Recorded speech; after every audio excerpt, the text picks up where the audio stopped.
Mucho gusto, mi nombre es Juan Camilo Navarro, soy de Buenaventura y estoy estudiando para la especialización en el desarrollo integral de la infancia y adolescencia en la Corporación Universitaria Iberoamericana.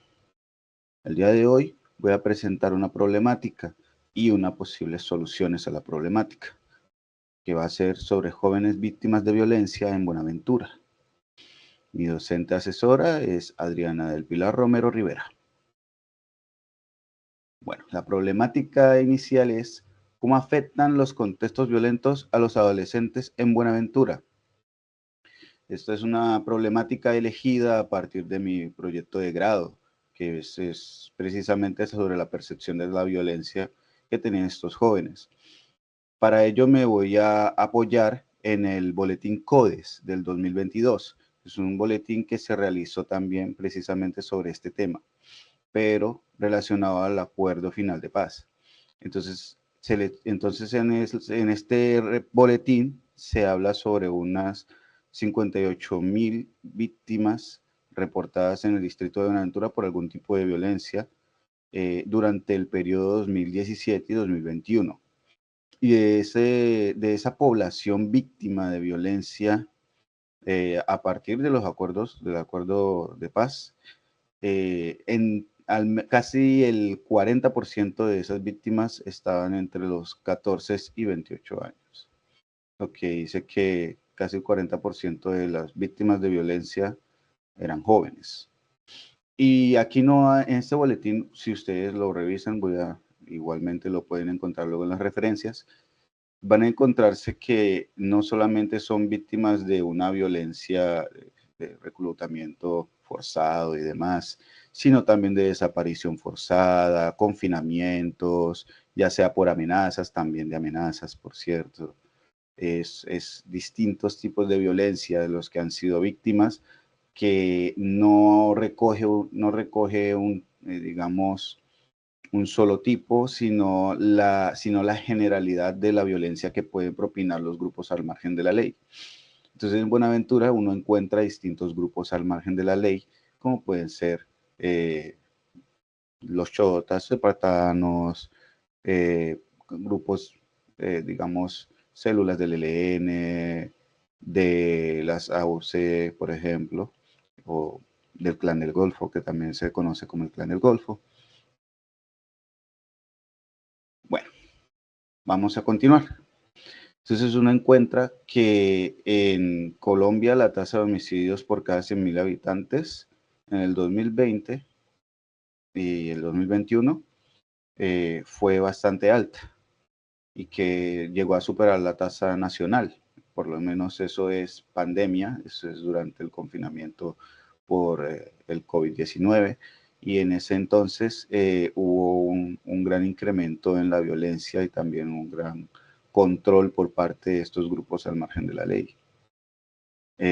Aquí hago una selección de la comunidad, porque esta es la comunidad donde yo realicé mi trabajo de grado, y algunos de estos testimonios que obtuve en compañía de mis compañeras de trabajo de grado, fueron muy útiles para poder pensar en este como mi tema sobre el cual se podrían presentar algunas posibles soluciones.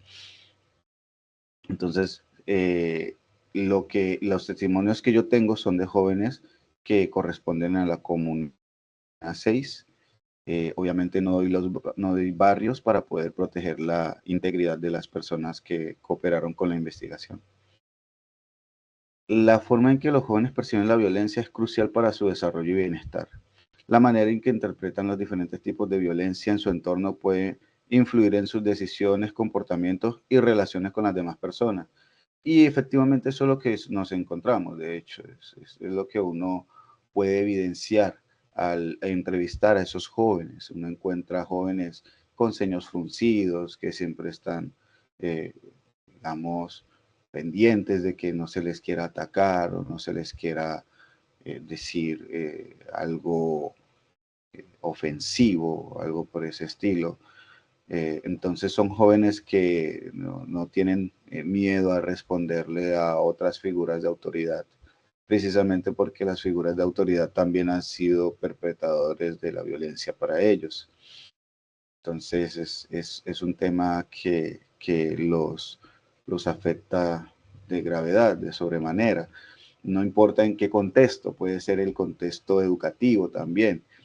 Una de las cosas que uno puede encontrar es que posiblemente a veces en las escuelas se construye el escenario para que se aprenda a ser violento.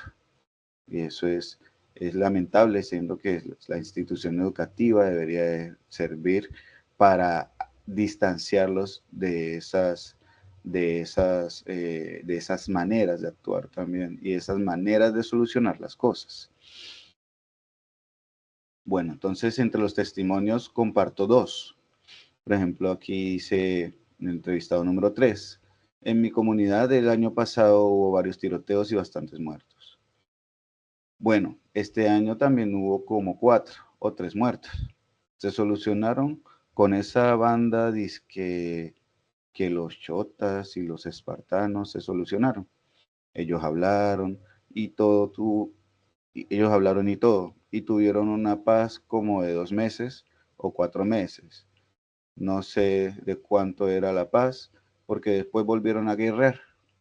Entonces es recurrente esto en estos espacios, en estas comunidades, que la paz es básicamente un soplo, una brisa y llega un momento en el que vuelven las cosas como estaban antes, a veces incluso peor y con mucha mayor fuerza, precisamente porque estos momentos de paz, entre comillas, en cierta forma son momentos en los que los grupos al margen de la ley no están moviendo sus economías, entonces empiezan a moverse con mayor fuerza. Entonces aquí aparece también otro testimonio.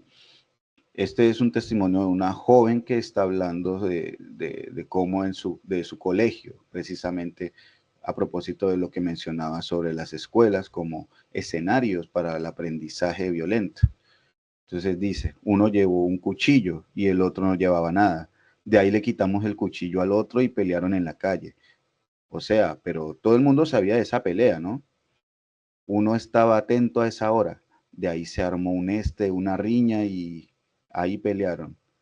El que tenía miedo fue el que dio duro. Él ya se estaba yendo a su casa y los amigos lo trajeron y a los dos los expulsaron, básicamente. Es así como se solucionan las faltas de respeto y las afrentas al honor en estas zonas. Y es algo que pues, es bastante triste, pero bueno, continuamos.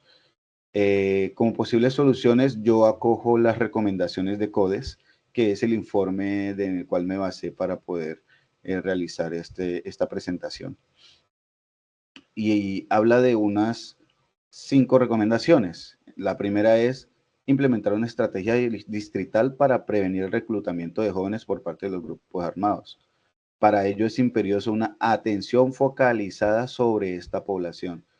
Esto es algo que pues, es bastante lógico, por supuesto, eh, pero suscribo esta primera recomendación porque es evidente, una de las cosas que uno evidencia cuando mira a Buenaventura es negligencia, es lo primero que uno logra, que uno piensa cuando mira a Buenaventura.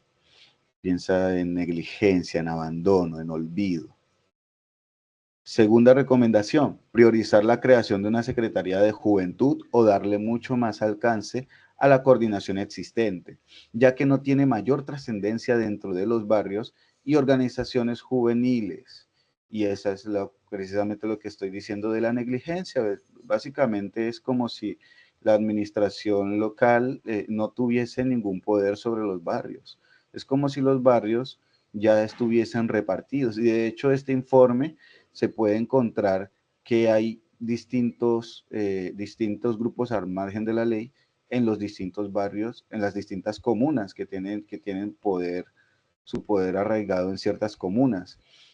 Algo que se presentó durante el confinamiento por el COVID-19 es que muchas personas jóvenes, hombres principalmente, no podían transitar por ciertos lugares de la ciudad con una camisa negra o una camisa roja, porque eso indicaba que eras o de un bando o de otro.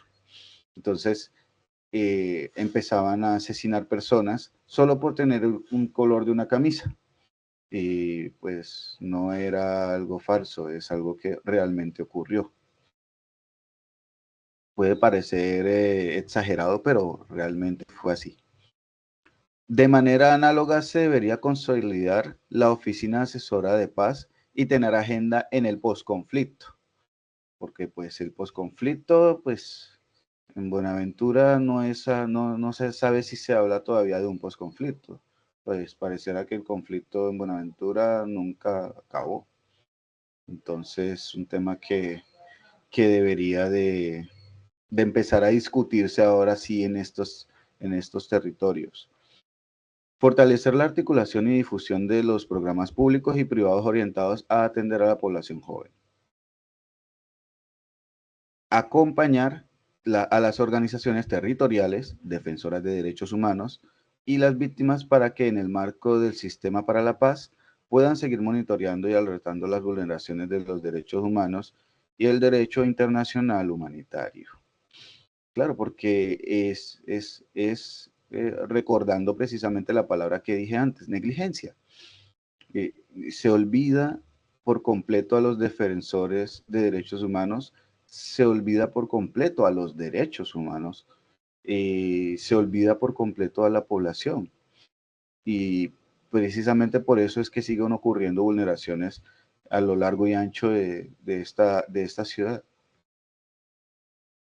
Entre las conclusiones, que ya estas son mis conclusiones, las recomendaciones de CODES yo las acogí y las suscribo, pero como tal, yo considero que pues tengo que dar mis propias conclusiones. Y la conclusión que yo encuentro es que la violencia en Buenaventura es un problema estructural que genera estragos en la juventud, por supuesto.